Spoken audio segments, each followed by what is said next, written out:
8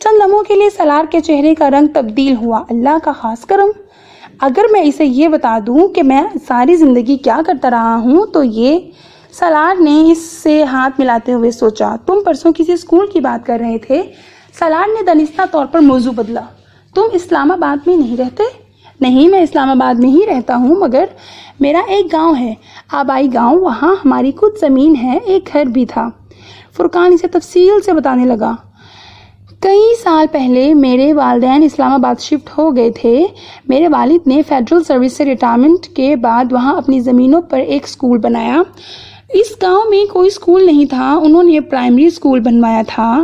7-8 سال سے میں اسے دیکھ رہا ہوں، اب وہ سیکنڈری اسکول بن چکا ہے۔ 4 سال پہلے میں نے وہاں ایک ڈسپنسری بھی بنوائی۔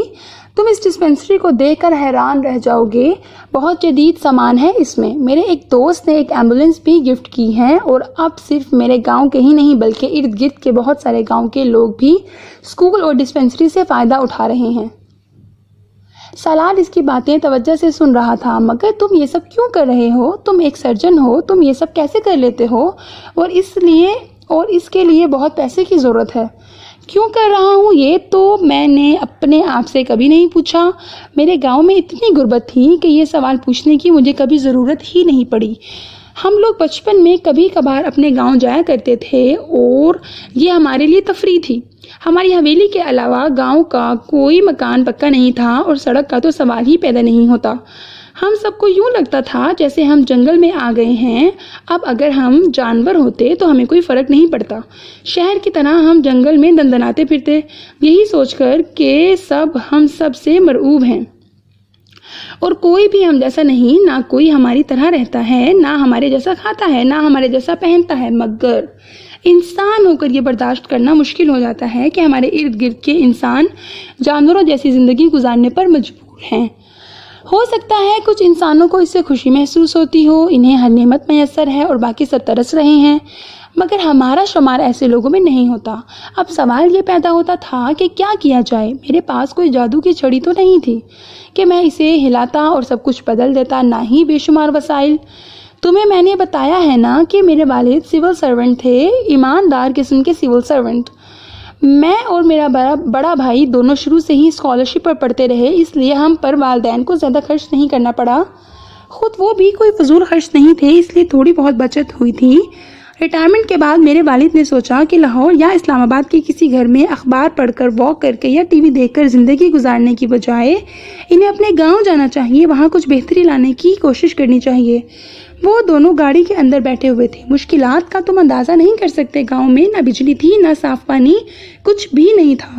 بابا نے پتہ نہیں کہاں کہاں بھاگ کر یہ ساری چیزیں منظور کروائیں۔ جب وہاں پرائمری اسکول بن گیا، ایک سڑک بھی آ گئی، بجلی اور پانی جیسی سہولتیں بھی آ گئیں، تو گورنمنٹ کو اچانک وہاں ایک اسکول بنانے کا خیال آیا۔ میرے والد کی خوشی تھی کہ گورنمنٹ ان کے اسکول کو زیر نگرانی لے لے، اس میں اپنے ٹیچرز بھجوائے اور کچھ عرصے کے بعد اس اسکول کو اپ گریڈ کر دے۔ مگر محکمہ تعلیم کے چند رابطوں میں ہی بابا کو اندازہ ہو گیا تھا کہ ایسا ہونے کی صورت میں ان کی ساری محنت پر پانی پھر جائے گا۔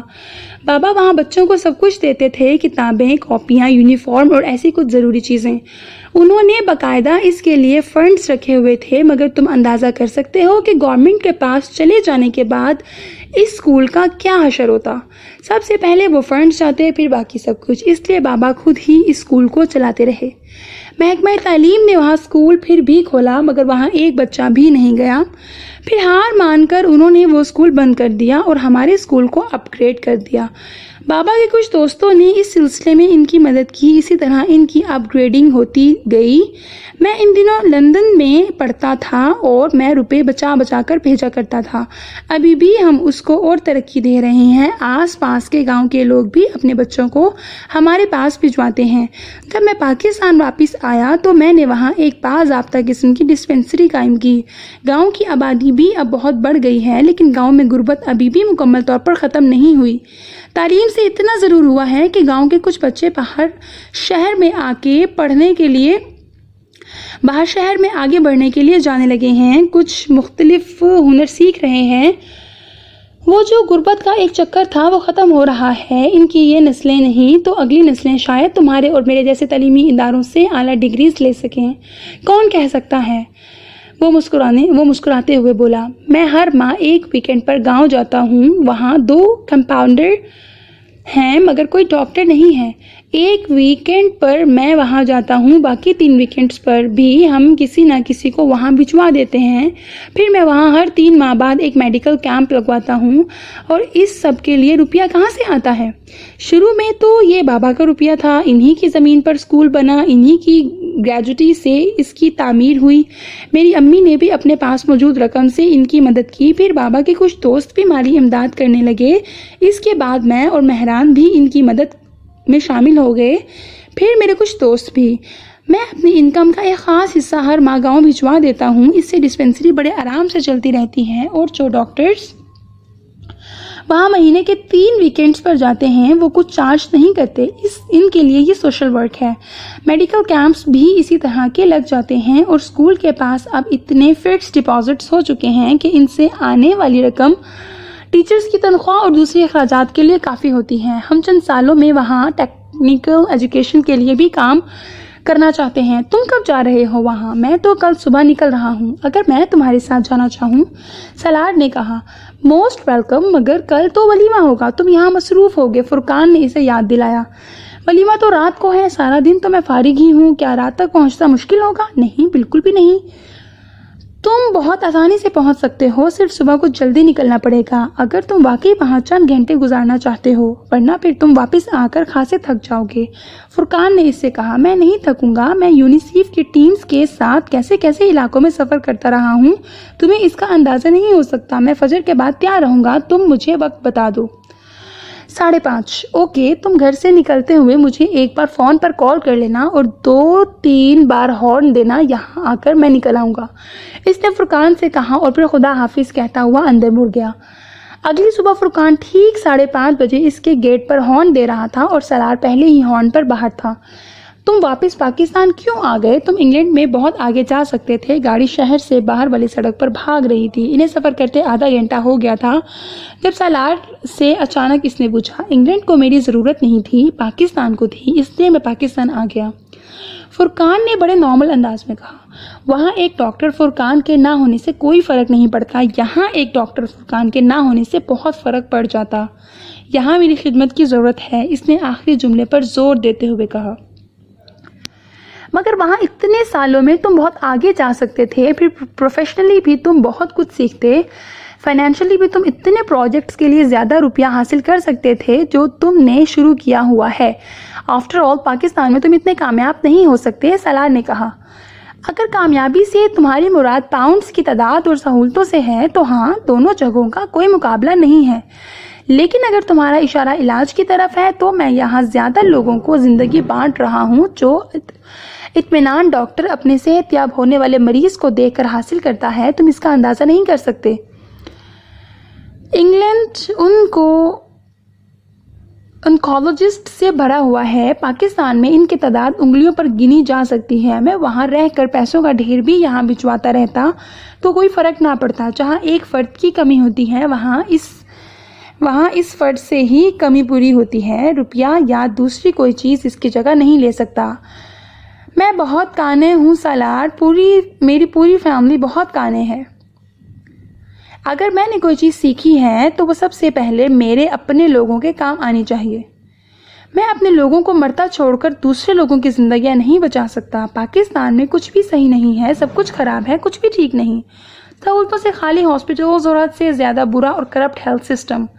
جس برائی اور خامی کا سوچو وہ یہاں ہے, مگر میں اس جگہ کو نہیں چھوڑ سکتا. اگر میرے ہاتھ میں شفا ہے تو پھر سب سے پہلے یہ شفا میرے اپنے لوگوں کے حصے میں آنی چاہیے. سالار بہت دیر تک کچھ نہیں بول سکا. گاڑی میں یکدم خاموشی چھا گئی تھی. تم نے مجھ سے یہ تو سوال پوچھ لیا کہ میں پاکستان کیوں آ گیا. کیا اب میں تم سے یہ سوال پوچھوں کہ تم پاکستان کیوں نہیں آ جاتے؟ فرقان نے کچھ دیر کی خاموشی کے بعد مسکراتے ہوئے کہا. میں یہاں نہیں رہ سکتا. سالار نے بے اختیار کہا. تم پیسوں اور سہولتوں کی وجہ سے کہہ رہے ہو؟ نہیں, پیسہ یا سہولتیں میرا مسئلہ نہیں, نہ اب نہ پہلے کبھی. تم میرا فیملی بیک گراؤنڈ جان چکے ہو. پھر کچھ بھی نہیں. بس میں یہاں نہیں آ سکتا, اس نے قطعی لہجے میں کہا. یہاں تمہاری ضرورت ہے۔ کس کو؟ اس ملک کو۔ سالار بے اختیار مسکرایا۔ میں تمہاری طرح کی حب الوطنی نہیں رکھتا، میرے بغیر بھی سب کچھ ٹھیک ہے یہاں۔ ایک ڈاکٹر کی اور بات ہے، مگر ایک اکانومسٹ تو کسی کی زندگی اور موت نہیں دے سکتا۔ تم جو سروسز وہاں دے رہے ہو وہ یہاں کے اداروں کو دے سکتے ہو۔ جو کچھ اپنے لیکچرز میں وہاں کی یونیورسٹیز میں سکھا رہے ہو یہاں کی یونیورسٹیز میں سکھا سکتے ہو۔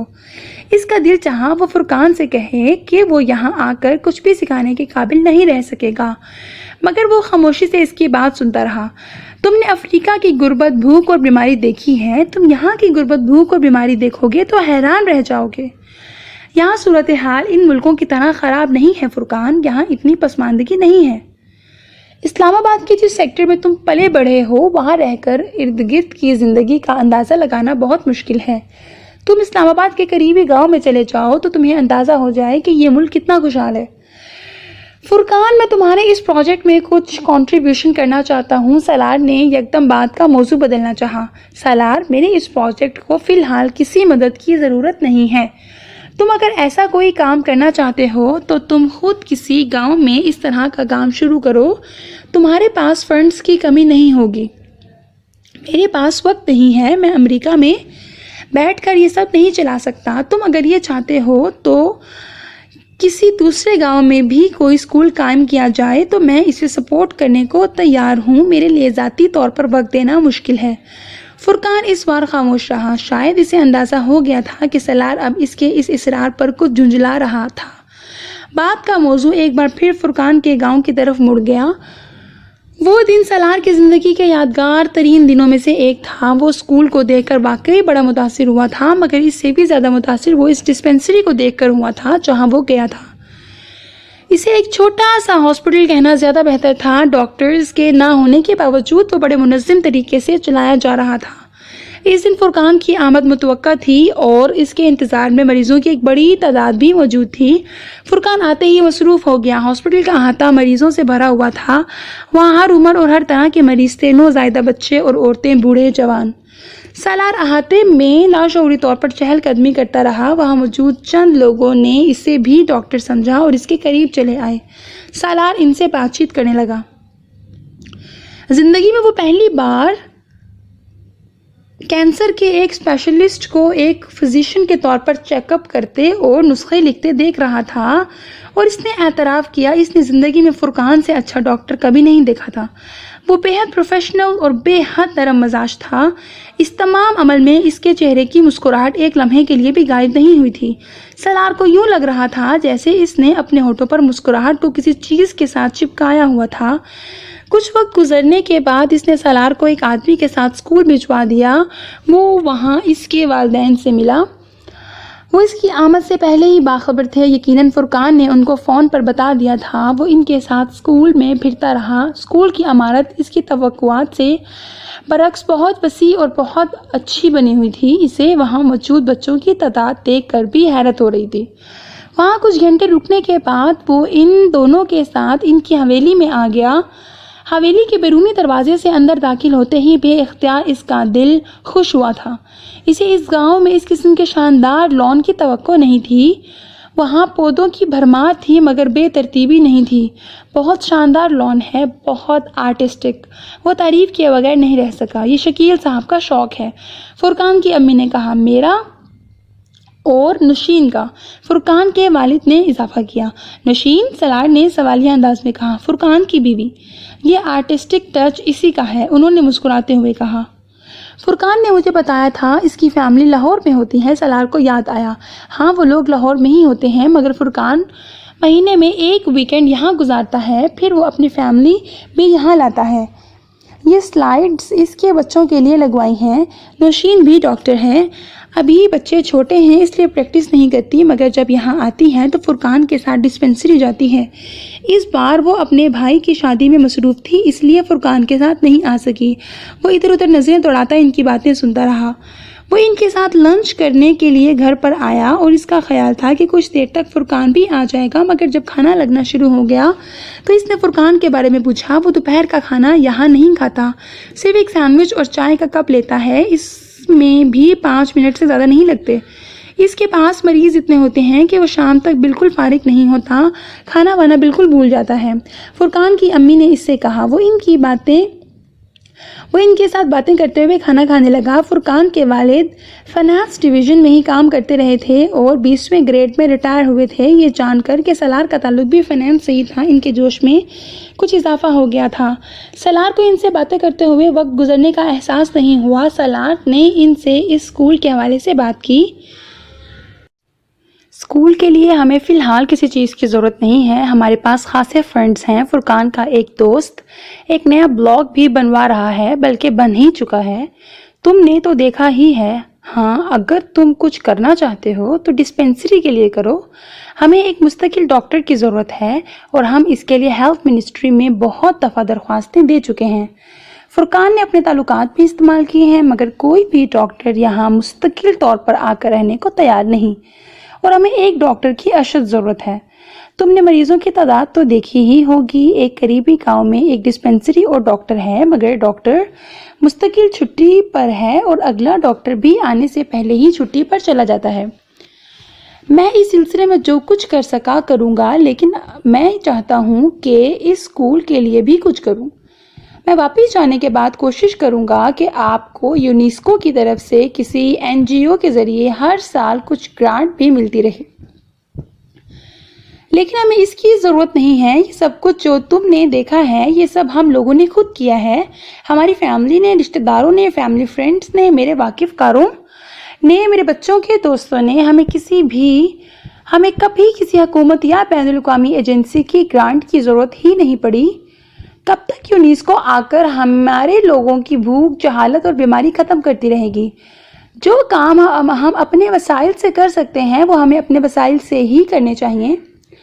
میں صرف یہ چاہتا تھا کہ آپ اس پروجیکٹ کو اور بڑھائیں۔ سالار بے اختیار بولتے ہوئے لڑکھڑایا۔ یہ بہت بڑھ جائے گا، تم 20 سال بعد یہاں آ کر دیکھو گے تو یہ گاؤں تمہیں ایک مختلف گاؤں ملے گا۔ جتنی غربت تم نے آج یہاں دیکھی ہے وہ تب نہیں ہوگی، ان کا کل آج سے مختلف ہوگا۔ فرقان کے والد نے بے حد اطمینان سے کہا۔ سالار چپ چاپ انہیں دیکھتا رہا۔ سپہر کے قریب اسے فرقان نے ڈسپینسری سے فون کیا۔ کچھ دیر رسمی گفتگو کے بعد اس نے سالار سے کہا، اب تمہیں واپس اسلام آباد کے لیے نکل جانا چاہیے۔ میں چاہتا تھا کہ خود تمہیں واپس چھوڑ کر آؤں، مگر یہاں بہت رش ہے۔ جو لوگ دوسرے گاؤں سے آتے ہیں، اگر میں انہیں آج چیک نہیں کر سکا تو انہیں بہت زحمت ہوگی، اس لیے میں اپنے ڈسپینسر کو بھجوا رہا ہوں، وہ گاڑی میں تمہیں اسلام آباد چھوڑ آئے گا۔ اس نے پروگرام طے کیا۔ اوکے، سالار نے کہا۔ جانے سے پہلے ڈسپینسری آ کر مجھ سے مل لینا، اس نے فون بند کرتے ہوئے کہا۔ سالار نے ایک بار پھر فرقان کے والدین کے ساتھ چائے پی۔ گاڑی تب تک وہاں آ چکی تھی، پھر وہ وہاں سے ایک گاڑی میں فرقان کے پاس چلا گیا۔ صبح والی بھیڑ اب کم ہو چکی تھی، وہاں اب صرف 25-30 کے قریب لوگ تھے۔ فرقان ایک بوڑھے آدمی کا معائنہ کر رہا تھا۔ سالار کو دیکھ کر مسکرایا۔ میں 2 منٹ میں انہیں چھوڑ کر آتا ہوں، اس نے مریض سے کہا اور پھر اٹھ کر کھڑا ہو گیا۔ سالار کے ساتھ چلتا ہوا وہ باہر گاڑی تک آیا۔ تم کب تک پاکستان میں ہو؟ اس نے سالار سے پوچھا۔ 1.5 ہفتہ۔ پھر تو دوبارہ ملاقات نہیں ہو سکے گی تم سے، کیونکہ میں تو اب اگلے ہی ماہ اسلام آباد اور یہاں آؤں گا، لیکن میں تمہیں فون کروں گا۔ تمہاری فلائٹ کب ہے؟ سالار نے اس کے سوال کو نظر انداز کیا۔ ملاقات کیوں نہیں ہو سکتی؟ میں لاہور آ سکتا ہوں اگر تم انوائٹ کرو۔ فرقان کچھ حیران انداز میں مسکرایا۔ سالار اس سے ہاتھ ملاتے ہوئے گاڑی میں بیٹھ گیا۔ سالار نہیں جانتا تھا اسے کون سی چیز اس طرح اچانک فرقان کے اتنے قریب لے آئی تھی۔ وہ یہ نہیں جانتا تھا کہ وہ فرقان کو کیوں اتنا پسند کر رہا تھا، وہ اس کی وجہ سمجھنے سے قاصر تھا۔ فرقان کے ساتھ اس کا گاؤں دیکھنے کے 4 دن بعد وہ لاہور گیا۔ وہ وہاں 1 دن کے لیے گیا تھا اور اس نے فرقان کو فون پر اطلاع دی تھی۔ فرقان نے اسے ایئرپورٹ پر پک کرنے اور اپنے ساتھ رہنے کی آفر کی، مگر اس نے انکار کر دیا۔ وہ فرقان سے طے شدہ پروگرام کے مطابق 4 بجے کے قریب اس کے گھر پہنچا۔ وہ ایک اچھے علاقے میں ایک عمارت کے گراؤنڈ فلور میں کے ایک فلیٹ میں رہتا تھا۔ دروازے کے ساتھ موجود بیل دبا کر وہ خاموشی سے کھڑا ہو گیا۔ اندر سے یکدم کسی بچے کے بھاگنے کی آواز آئی۔ ایک 4-5 سال کی بچی دروازے میں آنے والی جھری سے اس کو دیکھ رہی تھی۔ آپ کو کس سے ملنا ہے؟ سالار اسے دیکھ کر دوستانہ انداز میں مسکرایا تھا، مگر اس بچی کے چہرے پر کوئی مسکراہٹ نہیں آئی۔ وہ بڑی سنجیدگی سے سالار سے پوچھ رہی تھی، بیٹا مجھے آپ کے پاپا سے ملنا ہے۔ اس بچی اور فرقان کے چہرے میں اتنی مماثلت تھی کہ اس کے لیے یہ اندازہ لگانا مشکل نہیں تھا کہ وہ فرقان کی بیٹی تھی۔ پاپا اس وقت کسی سے نہیں ملتے، اسے بڑی سنجیدگی سے اطلاع دی گئی۔ مجھ سے مل لیں گے، سالار نے قدرے محظوظ ہوتے ہوئے کہا۔ آپ سے کیوں مل لیں گے؟ فوراً جواب آیا، کیونکہ میں ان کا دوست ہوں۔ آپ انہیں جا کر بتائیں کہ سالار انکل آئے ہیں تو وہ مجھ سے مل لیں گے۔ سالار نے مسکراتے ہوئے نرمی سے کہا۔ وہ اس کی مسکراہٹ سے متاثر نہیں ہوئی۔ لیکن آپ میرے انکل تو نہیں ہیں۔ سالار کو بے اختیار ہنسی آ گئی۔ آپ نہ ہنسیں، وہ بے اختیار بگڑی۔ سالار پنجوں کے بل اس کے مقابل بیٹھ گیا۔ اچھا میں نہیں ہنستا۔ اس نے چہرے کی مسکراہٹ کو چھپایا۔ آپ اس فراک میں بہت اچھی لگ رہی ہیں۔ وہ اب کچھ قریب سے اس کا جائزہ لیتے ہوئے بولا۔ اس کی تعریف نے دروازے کی جھری میں سے جھانکتی ہوئی محترمہ کے تاثرات اور موڈ میں کوئی تبدیلی نہیں کی۔ لیکن آپ مجھے اچھے نہیں لگے۔ اس کے جملے سے زیادہ اس کے تاثرات نے سالار کو محظوظ کیا۔ وہ اب کچھ دور سے فلیٹ کے اندر کسی کے قدموں کی آواز سن رہا تھا۔ کوئی دروازے کی طرف آ رہا تھا۔ میں کیوں اچھا نہیں لگا؟ اس نے مسکراتے ہوئے اطمینان سے پوچھا۔ بس نہیں اچھے لگے۔ اس نے ناگواری سے گردن کو جھٹکا۔ نام کیا ہے آپ کا؟ وہ کچھ دیر اسے دیکھتی رہی، پھر اس نے کہا، امامہ۔ سالار کے چہرے کی مسکراہٹ غائب ہوئی۔ اس نے دروازے کی جھری میں سے امامہ کے عقب میں فرقان کو دیکھا۔ وہ امامہ کو اٹھاتے ہوئے دروازہ کھول رہا تھا۔ سالار کھڑا ہو گیا۔ فرقان نہا کر نکلا تھا۔ اس کے بال گیلے اور بے ترتیب تھے۔ سالار نے مسکرانے کی کوشش کی۔ وہ فوری طور پر کامیاب نہیں ہو سکا۔ فرقان نے اس سے ہاتھ ملایا۔ میں تمہارا ہی انتظار کر رہا تھا، وہ اس کے ساتھ اندر جاتے ہوئے بولا۔ وہ دونوں اب ڈرائنگ روم میں داخل ہو رہے تھے۔ امامہ فرقان کی گود میں چڑھی ہوئی تھی اور اسے مسلسل کان میں کچھ بتانے کی کوشش کر رہی تھی، جسے فرقان مسلسل نظر انداز کر رہا تھا۔ انکل سالار سے ملی ہیں آپ؟ فرقان نے سالار کو بیٹھنے کا اشارہ کرتے ہوئے امامہ سے پوچھا۔ وہ اب خود بھی صوفے پر بیٹھ رہا تھا۔ یہ مجھے اچھے نہیں لگتے۔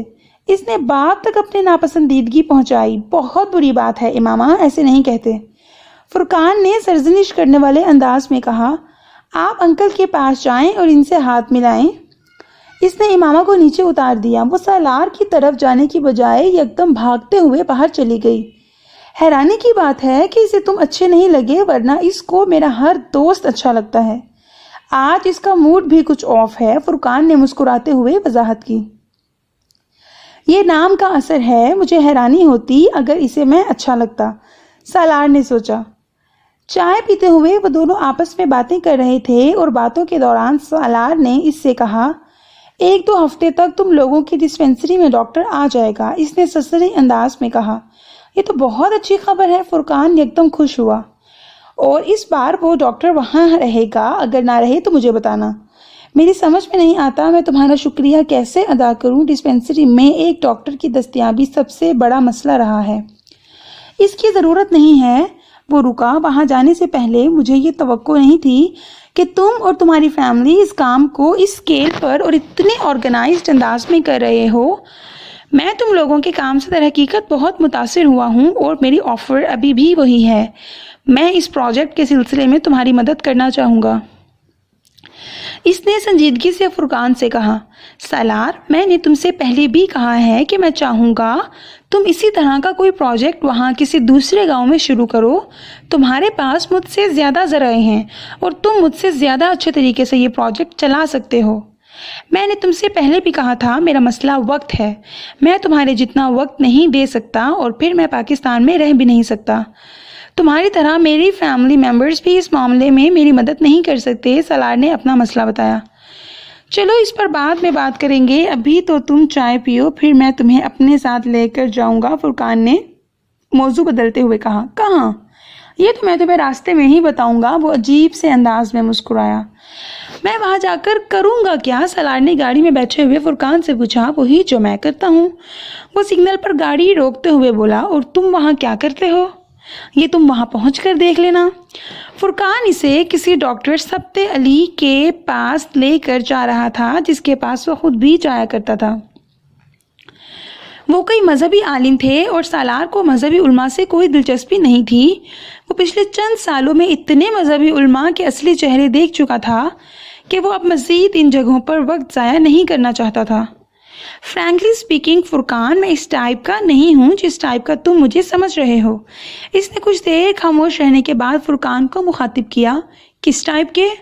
فرقان نے گردن موڑ کر اسے دیکھا۔ یہی پیری مریدی یا بیت وغیرہ یا جو بھی تم سمجھ لو۔ اس نے قدرے صاف گوئی سے کہا۔ اسی لیے تو میں تمہیں وہاں لے جا رہا ہوں، تمہیں مدد کی ضرورت ہے۔ سالار نے چونک کر اسے دیکھا۔ وہ سڑک کو دیکھ رہا تھا۔ کیسی مدد؟ اگر کوئی حافظ قرآن رات کو ایک پارہ پڑھے اور پھر بھی نیند لانے کے لیے اسے نیند کی گولیاں کھانی پڑیں تو پھر کہیں نہ کہیں کچھ نہ کچھ غلط ضرور ہے۔ کئی سال مجھے بھی ایک بار بہت ڈپریشن ہوا تھا، میرا ذہن بھی بہت الجھ گیا تھا۔ پھر کوئی مجھے ڈاکٹر صاحب کے پاس لے کر گیا تھا۔ 8 سال ہو گئے ہیں مجھے اب وہاں جاتے ہوئے۔ تم سے مل کر مجھے احساس ہوا کہ تمہیں بھی میری طرح کسی کی مدد کی ضرورت ہے، رہنمائی کی ضرورت ہے۔ فرقان نے نرم لہجے میں کہا۔ تم کیوں میری مدد کرنا چاہتے ہو؟ کیونکہ دین کہتا ہے کہ تم میرے بھائی ہو، اس نے موڑتے ہوئے کہا۔ سالار نے گردن سیدھی کر لی۔ وہ اس سے مزید کیا پوچھتا؟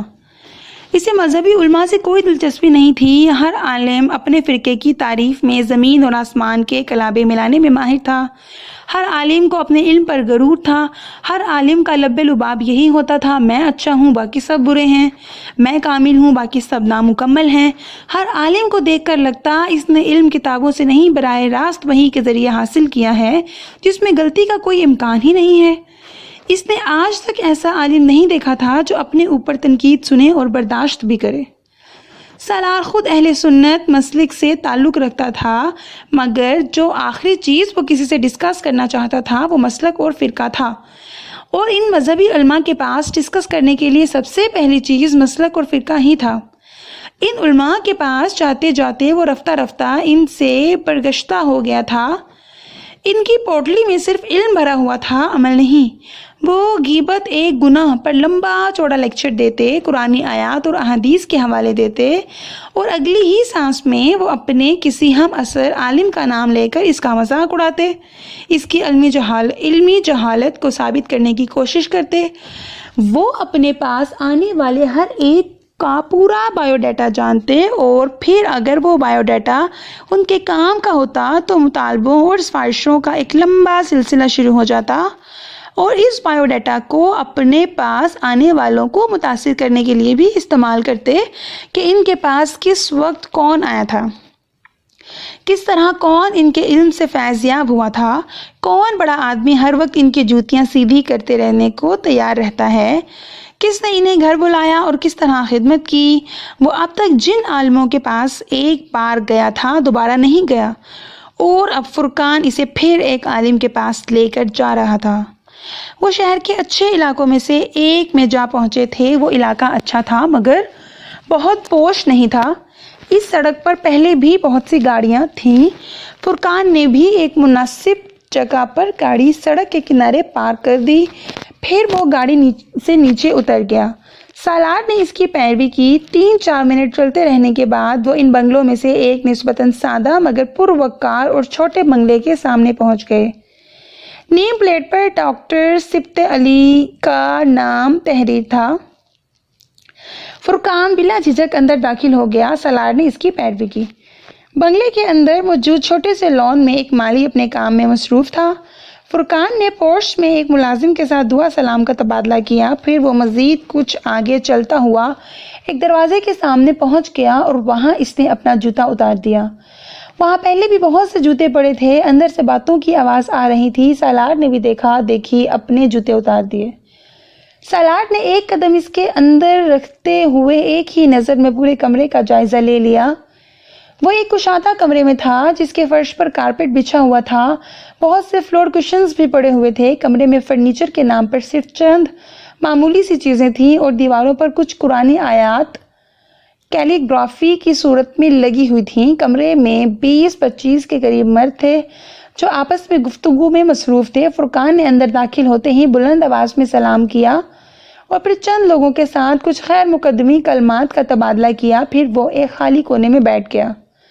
ڈاکٹر سید سبت علی کہاں ہیں؟ سالار نے اس کے قریب بیٹھتے ہوئے مدھم آواز میں پوچھا۔ 8 بجتے ہی وہ اندر آ جائیں گے، ابھی تو صرف 7:25 ہوئے ہیں، فرقان نے اس سے کہا۔ سالار گردن ہلا کر کمرے میں بیٹھے ہوئے لوگوں کا جائزہ لینے لگا۔ وہاں ہر عمر کے افراد تھے، چند ٹین ایج لڑکے، اس کے ہم عمر افراد، فرقان کی عمر کے لوگ، ادھیڑ عمر اور کچھ عمر رسیدہ بھی۔ فرقان اپنی دائیں طرف بیٹھے کسی آدمی کے ساتھ مصروف گفتگو تھا۔ ٹھیک 8 بجے اس نے 60-65 سال کے ایک آدمی کو ایک اندرونی دروازہ کھول کر کمرے میں داخل ہوتے دیکھا۔ اس کی توقع کے برعکس وہاں بیٹھے ہوئے لوگوں میں سے کوئی بھی استقبال کے لیے احتراماً کھڑا نہیں ہوا۔ آنے والے نے ہی سلام میں پہل کی تھی، جس کا جواب وہاں موجود لوگوں نے دیا۔ آنے والے کے احترام میں کھڑا نہ ہونے کے باوجود سالار اب اچانک وہاں بیٹھے ہوئے لوگوں کی نشست کے انداز میں احترام دیکھ رہا تھا۔ وہ سب یکدم بہت چوکنے اور محتاط نظر آنے لگے۔ آنے والے یقیناً ڈاکٹر سید سبت علی تھے۔ وہ کمرے کی ایک دیوار کے سامنے اس مخصوص جگہ پر بیٹھ گئے جنہیں شاید انہی کے لیے چھوڑا گیا تھا۔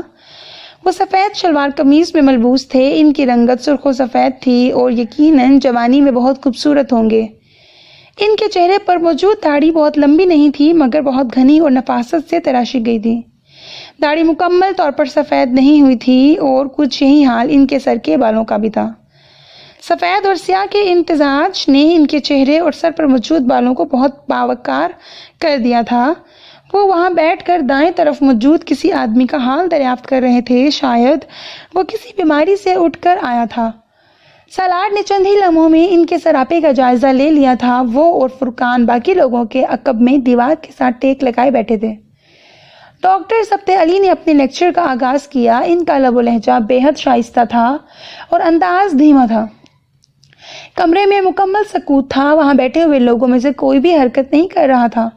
سالار کو ان کے ابتدائی چند جملوں سے ہی اندازہ ہو گیا تھا کہ وہ ایک غیر معمولی عالم کے سامنے تھا۔ ڈاکٹر سبت علی شکر کے معاملے میں بات کر رہے تھے۔ انسان اپنی زندگی میں بہت سے نشیب و فراز سے گزرتا ہے، کبھی کمال کی بلندیوں کو جا چھوتا ہے، کبھی زوال کی گہرائیوں تک جا پہنچتا ہے۔ ساری زندگی وہ انہی دونوں انتہاؤں کے درمیان سفر کرتا رہتا ہے، اور جس راستے پر وہ سفر کرتا ہے وہ شکر کا ہوتا ہے یا ناشکری کا۔ کچھ خوش قسمت ہوتے ہیں، وہ زوال کی طرف جائیں یا کمال کی طرف، وہ صرف شکر کے راستے پر ہی سفر کرتے ہیں۔ کچھ ایسے ہوتے ہیں جو صرف ناشکری کے راستے پر سفر کرتے ہیں، چاہے وہ زوال حاصل کریں یا کمال، اور کچھ ایسے ہوتے ہیں جو ان دونوں پر سفر کرتے ہیں، کمال کی طرف جاتے ہوئے شکر کے اور زوال کی طرف جاتے ہوئے ناشکری کے۔ انسان اللہ کی ان گنت مخلوقات میں سے ایک مخلوق ہے، اشرف المخلوقات ہے، مگر مخلوق ہی ہے۔ وہ اپنے خالق پر کوئی حق نہیں رکھتا، صرف فرض رکھتا ہے۔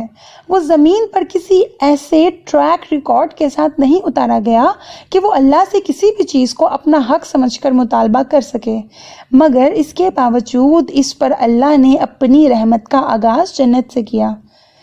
اس پر نعمتوں کی بارش کر دی گئی اور اس سب کے بدلے اس سے صرف ایک چیز کا مطالبہ کیا گیا، شکر کا۔ کیا محسوس کرتے ہیں آپ اگر آپ زندگی میں کسی پر کوئی احسان کریں اور وہ شخص اس احسان کو یاد رکھنے اور آپ کا احسان مند ہونے کے بجائے آپ کو ان مواقع کی یاد دلائے جب آپ نے اس پر احسان نہیں کیا تھا، یا آپ کو یہ جتائے کہ آپ کا احسان اس کے لیے کافی نہیں تھا؟ اگر آپ اس کے لیے یہ کر دیتے یا وہ کر دیتے تو زیادہ خوش ہوتا۔ کیا کریں گے آپ اگر ایسے شخص کے ساتھ دوبارہ احسان کرنا تو ایک طرف، آپ تو شاید اس سے تعلق رکھنا تک پسند نہ کریں۔ ہم اللہ کے ساتھ یہی کرتے ہیں، اس کی نعمتوں اور رحمتوں پر اس کا شکر ادا کرنے کی بجائے ہم ان چیزوں کے نہ ملنے پر کڑتے رہتے ہیں جنہیں ہم حاصل کرنا چاہتے تھے۔ اللہ پھر بھی رحیم ہے، وہ ہم پر اپنی نعمتیں نازل کرتا رہتا ہے۔ ان کی تعداد میں ہمارے اعمال کے مطابق کمی بیشی کرتا رہتا ہے، مگر ان کا سلسلہ کبھی بھی مکمل طور پر منقطع نہیں کرتا۔ شکر ادا نہ کرنا بھی ایک بیماری ہوتی ہے، ایسی بیماری جو ہمارے دلوں کو روز بروز کشادگی سے تنگی کی طرف لے جاتی ہے، جو ہماری زبان پر شکوے کے علاوہ اور کچھ آنے ہی نہیں دیتی۔ اگر ہمیں اللہ کا شکر ادا کرنے کی عادت نہ ہو تو ہمیں انسانوں کا شکریہ ادا کرنے کی بھی عادت نہیں پڑتی۔ اگر ہمیں خالق کے احسانوں کو یاد رکھنے کی عادت نہ ہو تو ہم کسی مخلوق کے احسان کو بھی یاد رکھنے کی عادت نہیں سیکھ سکتے۔ سالار نے اپنی آنکھیں بند کر لی۔ ناشکری کیا ہوتی ہے کوئی اس سے زیادہ اچھی طرح نہیں جان سکتا تھا۔ اس نے ایک بار پھر آنکھیں کھول کر ڈاکٹر سید سبط علی کو دیکھا۔ پورے 1 گھنٹے کے بعد انہوں نے اپنا لیکچر ختم کیا۔ کچھ لوگوں نے ان سے سوال کیے، پھر لوگ باری باری اٹھ کر جانے لگے۔ باہر سڑک پر لوگ اپنی گاڑیوں پر بیٹھ رہے تھے، وہ بھی اپنی گاڑی میں آ کر بیٹھ گئے۔ رات اب گہری ہو رہی تھی۔ سالار کے کانوں میں ابھی بھی ڈاکٹر سبط علی کی باتیں گونج رہی تھیں۔ فرقان گاڑی سٹارٹ کر کے واپسی کا سفر شروع کر چکا تھا۔ 7 دن پہلے وہ فرقان نامے کسی شخص سے واقف تک نہیں تھا اور 7 دن میں اس نے اس کے ساتھ تعلقات کی بہت سی سیڑھیاں طے کر لی تھیں۔ اسے حیرت تھی وہ لوگوں کا عادی نہیں تھا۔ کچھ تعلقات اور روابط اوپر کہیں طے کیے جاتے ہیں، کس وقت کون کسے کہاں کس لیے ملے گا اور زندگی میں کیا تبدیلی لے آئے گا، یہ سب